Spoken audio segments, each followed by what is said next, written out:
بسم اللہ الرحمن الرحیم۔ معزز ناظرین السلام علیکم۔ آپ سب کی خدمت میں آپ کا اپنا مولانا محمد عامر الاسلام ایک بار پھر حاضر ہے۔ آج ہم حکمت اور دانائی کی باتوں میں سے آقا علیہ الصلوۃ والسلام کے چند فرامین آپ کے گوش گزار کریں گے۔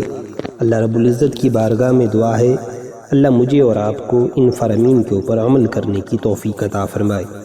نبی کریم رؤوف الرحیم صلی اللہ علیہ وآلہ وسلم نے ارشاد فرمایا، جب تم دیکھو کہ اللہ نے کسی بندے کو دنیا میں اس کی پسندیدہ چیزیں دی ہوئی ہیں اور وہ گناہوں پر مصر ہے تو سمجھ لو کہ یہ اللہ کی طرف سے ڈیل ہے۔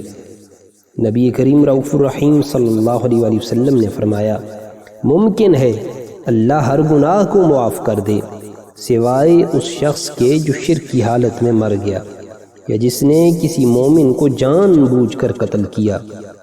نبی کریم صلی اللہ علیہ وآلہ وسلم نے فرمایا، مرنے والا جب مرتا ہے فرشتے کہتے ہیں آگے کیا بھیجا ہے، اور لوگ کہتے ہیں پیچھے کیا چھوڑ گیا ہے۔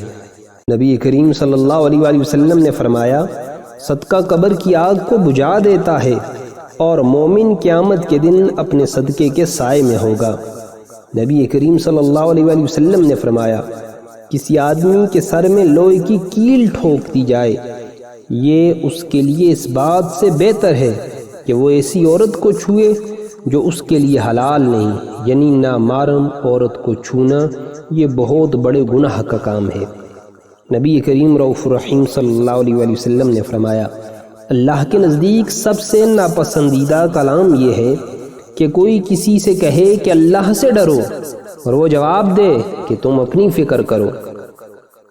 اللہ رب العزت ہم تمام مسلمانوں کو آقا علیہ الصلوۃ والسلام کے ان فرامین کے اوپر عمل کرنے کی، ان کے مطابق مجھے اور آپ کو زندگی گزارنے کی توفیق عطا فرمائے۔ وما علینا الا البلاغ المبین۔